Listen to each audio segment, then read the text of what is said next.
अंडा भी खा लिए, माँ बहनों को बुरी निगाह से देख लिए। तो जो भी कर्म हम आप इस संसार में करेंगे, कर्मों का फल हमको आपको भोगना है। आपके रामायण में गोस्वामी जी महाराज ने लिखा था, कर्म प्रधान विश्व रचि राखा, जो जस कर सो तस फल चाखा। जो जैसा कर्म करेगा उसको वैसा ही फल मिलेगा। अगर हम आज किसी को काट रहे तो एक दिन हमको भी काटा जाएगा, क्योंकि आत्मा तो मरेगी नहीं। इस शरीर से जब आत्मा निकल जाती है तो आत्मा को दूसरे शरीर में बंद किया जाता है। वहाँ कुत्ता, सुअर, बिल्ली, घोड़ा, गधा हमको आपको बनाया जाएगा। आज हम आप बकरे की गर्दन काट रहे, मुर्गे की गर्दन काट रहे, एक दिन हमको आपको भी काटा जाएगा। देखिए प्रेमी भाई बहनों, कर्मों का विधान हम आप नहीं जानते, लेकिन कर्म के देश में हम आप रहते हैं। ये देश कर्म प्रधान है। इसी धरती पर सदन कसाई का नाम आप लोगों ने सुना होगा। सदन कसाई का काम था रोज़ एक बकरा काटना। बकरा काट करके रोज़ रोज़ वो बेच देते थे। एक दिन क्या हुआ, शाम का समय हो गया, सदन कसाई बकरा काट कर पूरा माल बेच करके दुकान बंद करके जाने वाले थे। तब तक राजा के तरफ से सिपाही पहुंच गए। कहने लगे, राजा ने मांस मांगा है। सदन कसाई कहने लगा कि भाई, हमारा ये नियम है, हम एक ही बकरा काटते हैं, उससे ज़्यादा हम नहीं काटते, और मैंने पूरा माल बेच दिया है, अब हम दूसरा बकरा नहीं काटेंगे। सिपाही कहने लगे कि भाई, अगर आज आप मांस नहीं दोगे तो कल से तुम्हारी दुकान नहीं लग पाएगी, क्योंकि राजा ने मंगवाया है। अब उस समय सदन कसाई सोचने लगा कि आखिर मैं क्या करूं।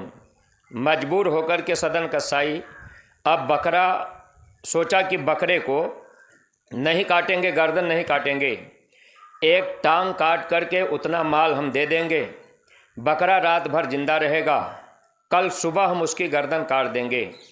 तो सदन कसाई ने सोचा कि मेरा नियम भी नहीं बिगड़ेगा और काम भी हो जाएगा। जब सदन कसाई छुरी लेकर के तेज करने लगा, बकरे को पास में रख लिया। जब वो बकरे की टांग पकड़ के काटने जा रहा था, तब तक ऊपर से आवाज़ आई कि देखो, कई बार तुम बकरा बने तो मैंने तेरी गर्दन काटी, और अब मैं बकरा बना हूँ, तुम मेरी गर्दन काट रहे हो। ऐसे कई जन्मों से ये अदला बदला हमारा आपका चल रहा है। कभी तुम कसाई बने तो मैं बकरा बना, तूने मुझे काटा, मैं आदमी बना, तुम बकरा बने, मैंने तुझे काटा। ये अदले बदले का देश है। आप जानते हैं कि जब भगवान राम ने बाली को बाण मारा तो वही बाली बहेलिया बन करके भगवान कृष्ण से बदला लिया। तो अदला बदला यहाँ सबको चुकाना पड़ेगा। ये कर्म का देश है। अब जब ये आवाज़ आई तो सदन कसाई सोच रहा कि मैं क्या करूं। आवाज़ आई कि अगर आज तुम मेरी एक टांग काट कर अगर रात भर मुझे तुम जिंदा ऐसे छोड़ोगे, एक समय आएगा एक टांग मैं भी तेरी काटूंगा। अब ये बात सुन करके, आवाज़ सुन करके सदन कसाई का विचार बदल गया। विचार बदलने के बाद महात्मा की तलाश करके उन्होंने अपना काम बना लिया। कब किसका विचार बदल जाए इस बात को हम आप नहीं जानते, लेकिन आज इस मानव शरीर को पाकर अच्छा बुरा कर्म हम आप करते रहते हैं। जैसे शादी विवाह में गए, संगी दोस्त यार मित्र हैं, अब वो भाई बारात जा रही, डीजे बज रहा, अब संगी दोस्त यार मित्र ज़बरदस्ती पकड़ के हमको आपको नचाने लगे। कोई थोड़ा शराब पिला दिया, कोई कह दिया भाई ये अंग्रेजी वाली है, महुआ वाली है, अंगूर वाली शराब है, ये फल का रस, इसको पीने में क्या जा रहा, अच्छा थोड़ा सा पी लो। तो आज हम आप दोस्ती अदा करने में अब ये काम कर ले जाते हैं कि भाई चलो हमारे दोस्त कह रहे, लेकिन प्रेमी भाई बहनों इसकी सज़ा क्या होगी, कभी हम लोगों ने इस पर विचार नहीं किया। अगर आज हम आप विचार करते, मान लीजिए बाबा जय गुरुदेव जी महाराज की बातों को अगर हम आप थोड़ा पीछे कर दें, लेकिन और महात्मा जो भी आए, गोस्वामी जी महाराज की बात अगर देखी जाए तो गोस्वामी जी ने रामायण में लिखा था, गंगा जल से भी अगर शराब बनी हो तो इंसान कभी उसका सेवन मत करना। आज दुनिया के लोग कहते हैं कि भाई हम जय गुरुदेव को नहीं मानते, हम शाकाहारी नहीं बनेंगे, हम शराब नहीं छोड़ेंगे, हम तो मतलब ये मानव जीवन पाए हैं, भगवान राम को मानते हैं, कृष्ण को मानते हैं, देवी देवता को मानते हैं। गांव के प्रेमी भाई बहनों, हर तरह के लोग होते हैं। गांव घर में तरह तरह के आदमी होते हैं। कुछ लोग ऐसे भी होते हैं जो भगवान को नहीं मानते, देवी देवता को नहीं मानते, तो सब तरह के लोग हैं। लेकिन जब सत्संग मिलता है, महात्मा मिलते हैं, तो बात समझ में आती। एक बार हमारे गुरु महाराज बाबा जय गुरुदेव जी महाराज महाराष्ट्र की तरफ जा रहे थे। गर्मी का महीना था। एक बगीचा पड़ा तो स्वामी जी महाराज बगीचे में रुक गए, आराम करने लगे। दोपहर का समय था। एक आदमी गांव का साइकिल से बाजार जा रहा था। स्वामी जी महाराज को देखा तो देख करके गाली देने लगा। बहुत से लोग महात्मा को बुरा भला कहते हैं, गाली गलौज करते हैं, बुरा भला मानते भी हैं। लेकिन प्रेमी भाई बहनों, महात्मा आपका कभी कुछ बिगाड़ते नहीं। तो आप भी निंदा आलोचना महात्माओं की अगर करेंगे तो जानते हैं कितना बड़ा नुकसान होता है। संत की निंदा नानका फिर नरके जाए। जो लोग संतों की निंदा करते हैं, ऐसे लोग बार बार नरकों में जाते हैं। संत सतावे तीनों जावे, तेज बल और वंश। अगर संतों को आप सताने लगे तो आपका तेज भी खत्म होगा, बल भी खत्म होगा, वंश भी खत्म हो जाएगा। इसलिए कभी भूल करके आप महात्माओं की निंदा आलोचना मत कीजिएगा। महात्मा सबकी भलाई चाहते हैं, लेकिन सत्संग के अभाव में, सत्संग न मिलने की वजह से हम लोग महात्मा की बात को नहीं मानते। स्वामी जी महाराज बैठे रहे बगीचे में। आदमी साइकिल से जा रहा, गाली देते चला जा रहा। स्वामी जी महाराज सुने, लेकिन गुरु महाराज कुछ बोले नहीं, चुप रह गए। वह आदमी थोड़ी देर बाद बाजार से लौटा तो स्वामी जी महाराज बगीचे में ही रहे। अब वो आदमी फिर गुरु महाराज को देखकर कुछ उल्टी सीधी बात कहने लगा। तो स्वामी जी महाराज उसको प्रेम से बुला लिए। बुलाए तो गुरु महाराज ने पूछा, का बच्चा भगवान को मानते हो? आदमी बोला कि मैं भगवान को नहीं मानता, मैं महात्मा को नहीं मानता। स्वामी जी ने कहा, अच्छा किसको मानते हो? तो कहने लगा कि मैं इंसान मानता हूँ, इंसान ही सब कुछ होता है, भगवान कुछ नहीं करता, महात्मा कुछ नहीं करते, सब कुछ इंसान करता है। स्वामी जी महाराज उसकी बात सुन लिए। तो स्वामी जी महाराज ने कहा, बच्चा सब कुछ इंसान करता है, भगवान कुछ नहीं करता। तो एक बात आप बताओ कि तुम्हारी स्त्री को बच्चा पैदा होने वाला है, तूने ही किया है, तो तूने उसमें बेटा रखा है या बेटी रखी है? ये बात तुम हमको बता दो। आदमी सोचने लगा कि आखिर इनको कैसे पता कि मेरी पत्नी को बच्चा होने वाला है। स्वामी जी ने कहा, बच्चा सब कुछ इंसान करता है, तो इतना तो बता दो कि तूने उसमें बेटा रखा है या बेटी? तो आदमी बोला, महाराज क्या आप बता देंगे? स्वामी जी महाराज कहने लगे, अगर भगवान को मानो, अगर महात्मा में विश्वास करो, तब मैं तुझे बता दूंगा। तो उसने कहा, महाराज आपकी बात सच्ची अगर निकल जाए तब तो हम मानेंगे, झूठ निकल जाए तो? स्वामी जी महाराज ने कहा, हमारा पता नोट कर लो। मेरा आश्रम आगरा दिल्ली बाईपास रोड, मधुबन महोली मथुरा में है। स्वामी जी महाराज बताने लगे कि देखो बच्चा, 1 महीने बाद तुम्हारी पत्नी को बेटा पैदा होगा। अगर ये मेरी बात सच्ची निकल जाए तब तुम भगवान को मानना, और भगवान को पाने का रास्ता मैं तुझे बता दूंगा। भगवान जीते जी मिलते हैं, मरने के बाद नहीं मिलते। भगवान कहीं बाहर में नहीं मिलते, इसी मनुष्य शरीर के अंदर मिलते हैं, बाहर में नहीं मिलेंगे। कबीर साहब भी लिख करके गए थे, घट में राम निहारा साधो, घट में राम निहारा, यही घट भीतर 7 समंदर, कोई मीठा कोई खारा, यही घट भीतर नगर अयोध्या जहाँ राम अवतारा, यही घट भीतर राम मिलत हैं, जब तीसर नैन उघारा। कबीर साहब ने कहा, इसी मनुष्य मंदिर में भगवान का, राम का, कृष्ण का, देवी देवता का दर्शन होगा। ये भगवान का बनाया मंदिर है। लेकिन प्रेमी भाई बहनों, आज हम लोग अज्ञानता में भटक रहे। ये बातें महात्मा हमको आपको समझाने का प्रयास किए, लेकिन हम आप सत्संग से दूर रह गए। देखिए, जो पीछे रीढ़ की हड्डी है, जहाँ रीढ़ की हड्डी नीचे ख़त्म होती है, वहाँ गुदा चक्र होता है। 4 पंखुड़ी का कमल है, वहाँ गणेश का निवास होता है। रिद्धि सिद्धि शुभ लाभ लिखा होता है। 8 सिद्धियाँ गणेश को बराबर पंखा डुलाती। गणेश का काम है मल विसर्जन का। गणेश की सच्ची पूजा हम आप नहीं जान पाए तो गोबर की पूजा ही गणेश की पूजा मान लिए। उसके ऊपर में इंद्री चक्र है, 6 पंखुड़ी का कमल है, वहाँ ब्रह्मा का निवास होता है, उनका काम है पैदा करने का। उसके ऊपर में ये नाभि चक्र है, यहाँ भगवान विष्णु का निवास, उनका काम है पालन करना। उसके ऊपर में ये हृदय चक्र है, यहाँ भगवान शंकर और पार्वती का निवास होता है, इनका काम है शरीर का समय पूरा हो जाएगा तो धड़कन बंद कर देंगे। इसी को हम आप गाते बजाते हैं, कर्पूर गौरम करुणावतारम संसार सारम भुजगेंद्रहारम सदा वसंतम हृदयारविंदे भवम भवामी शैतम नमामि। अब देखिए, महात्मा तो हमको आपको पहले समझाए कि हे इंसान, हृदय रूपी चक्र पे भगवान शंकर और पार्वती का निवास होता है। अब हम आप भगवान शंकर को जल चढ़ाने कितना परिश्रम कर रहे, कितना पैदल जा रहे, हम लोगों ने कभी विचार नहीं किया। जबकि महात्माओं ने कहा कि भगवान जीते जी मिलते हैं और इसी मनुष्य शरीर के अंदर मिलते हैं, बाहर नहीं मिलेंगे। रास्ता बताने वाले जानकार महात्मा मिल जाएं, तब तो हम आप इसी मनुष्य शरीर के अंदर भगवान को पा सकते हैं।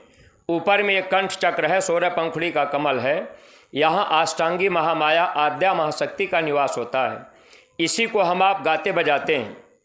अगर किसी से गांव घर में पूछा जाए, लोग मंदिरों पर लिख देते हैं, सदा भवानी दाहिने सन्मुख रहें गणेश, 5 देव मिले रक्षा करें ब्रह्मा विष्णु महेश।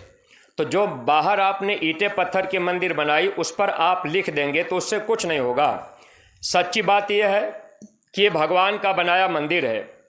इसी मनुष्य मंदिर में वो 5 देवता रक्षा करते हैं। सदा भवानी दाहिने, कंठ चक्र पे अष्टांगी महामाया और सन्मुख रहें गणेश। सन्मुख यानी सामने गणेश का निवास होता है। जब महात्मा मिलेंगे, रास्ता बताएंगे, जब आप साधना करेंगे तो सबसे पहले गणेश का दर्शन होता है। इसीलिए गणेश की पूजा सबसे पहले की जाती है। उसके ऊपर में इंद्रिय चक्र है ब्रह्मा, और फिर पालन करने के लिए विष्णु भगवान शंकर। ये 5 देवता इस मनुष्य मंदिर शरीर की रक्षा करते हैं। इसी को हम आप गा बजा रहे, सदा भवानी दाहिने सन्मुख रहें गणेश। अप्रेमी भाई बहनों, तो बाहर की मंदिर को तो हम लोगों ने साफ सुथरा रखा, और मनुष्य मंदिर में हम आप मांस मछली अंडा शराब डालने लग गए। तो क्या वो देवी देवता हमको आपको सजा नहीं देंगे? वो नाराज नहीं होंगे? घर से बरकत चली गई, हम आप बीमारियों में फंस गए, और एक एक कर्मों की सज़ा हमको आपको दी जाएगी। स्वामी जी महाराज उस आदमी से कहे कि बच्चा, 1 महीने बाद अगर तुम्हारी स्त्री को बेटा पैदा हो जाए तो तुम मथुरा आना, हम तुम्हें रास्ता बता देंगे, भगवान जीते जी मिलते हैं। गांव के प्रेमी भाई बहनों, हमारे गुरु महाराज ने कहा, जब कभी आपकी इच्छा हो जाए जीते जी भगवान को पाने की, तो आप मथुरा चले आना, आपको रास्ता मिल जाएगा। अब हम आप महात्मा के करीब जल्दी जाना नहीं चाहते, हम आप उनकी बातों को सुनना नहीं चाहते, हम आप ये सोचते हैं कि भाई हम सत्संग में क्यों जाएं। तो गांव के प्रेमी भाई बहनों, देखिए, अगर आप मथुरा नहीं जा पा रहे तो आप लोगों का एक बहुत बड़ा सौभाग्य है। सौभाग्य ये है कि हमारे गुरु महाराज बाबा जय गुरुदेव जी महाराज के उत्तराधिकारी पूज्य महाराज जी, जिनकी दाढ़ी बाल काली है, ये महापुरुष आपके लखीमपुर ज़िले में अक्टूबर के महीने में लगभग 1 महीना तक रहेंगे, और हर ब्लॉकों में जगह जगह कार्यक्रम करेंगे। एक एक ब्लॉक में 2-2 जगह कार्यक्रम होगा। आपके ईशानगर ब्लॉक में भी महाराज जी का 2 कार्यक्रम होगा। आप जो भी नए प्रेमी भाई बहन या जो भी माताएं बहनें, अगर आप लोग इस कार्यक्रम में पहुंच जाएंगे तो आपको इसी मनुष्य शरीर के अंदर भगवान को कैसे पाया जाए, वह रास्ता महाराज जी आपके करीब आकर, आपके ज़िले में ब्लॉक में आकर वह रास्ता नए प्रेमियों को भी बताना चाह रहे। लेकिन अगर हम आप इसमें अपना समय दे दिए, सत्संग में चले गए, सत्संग ध्यान से सुन लिए, तो हमको आपको इस मानव जीवन का सच्चा सुख मिल सकता है। वरना प्रेमी भाई बहनों, आज नहीं तो कल ये शरीर हमारा आपका छूटेगा, कर्मों का फल हम लोगों को भोगना पड़ेगा। महात्मा मिल जाएंगे तो गुनाहों की माफ़ी भी हो जाती, अगर महात्मा नहीं मिलेंगे तो गुनाहें हमको आपको भोगनी पड़ती।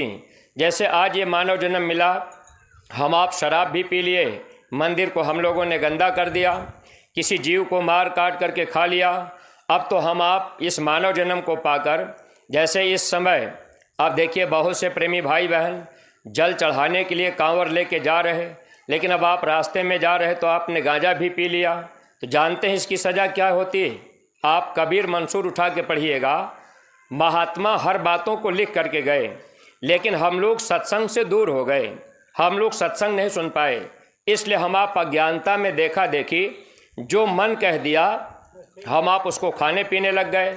लेकिन प्रेमी भाई बहनों, कबीर मंसूर में लिखा है कि गांजा पीने वाले जीव को जब उनका समय पूरा हो जाता है, जमदूत उनको ले जाएंगे, पैर ऊपर सर नीचे करके लटका देंगे, गुदा चक्र पे आग का अंगारा रखा जाएगा, उपस्थ इंद्रिय को मुंह में लगा देंगे, बगल में जमदूत खड़े हो जाएंगे।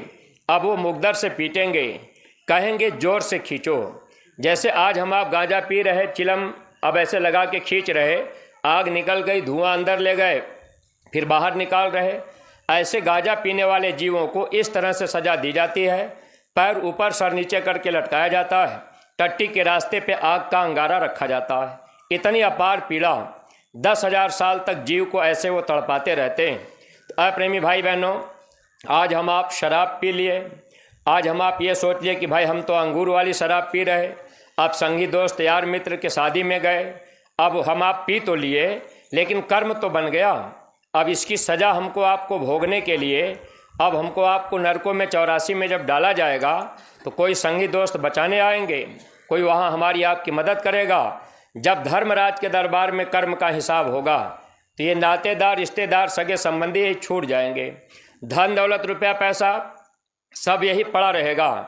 आत्मा के साथ में ये धन दौलत रुपया पैसा नहीं जाता। ये तो जितना संसार में हम लोगों का रिश्ता है ये शरीर का रिश्ता है। इसीलिए महात्माओं ने ये बात लिखा था। हम लोग गाते बजाते हैं, समझने का प्रयास नहीं कर पाते। महात्मा लिख करके गए, धैल रह जाई तोरा है लाखयो करोड़ रे, जवन दिन टूटी जाई एही ससिया के डोर रे। नतवा निभई है नारी केवल मकान तक, भाई निभई है नाता केवल श्मशान तक। नातेदार रिश्तेदार बसते रही बिहान तक, बेटा निभई है नाता केवल पिंडदान तक। अगवा के साथी कोई होई नाही तोर रे, जवन दिन टूटी जाई एही ससिया के डोर रे। प्रेमी भाई बहनों, सांस खत्म हुई, दुनिया का रिश्ता खत्म हो गया।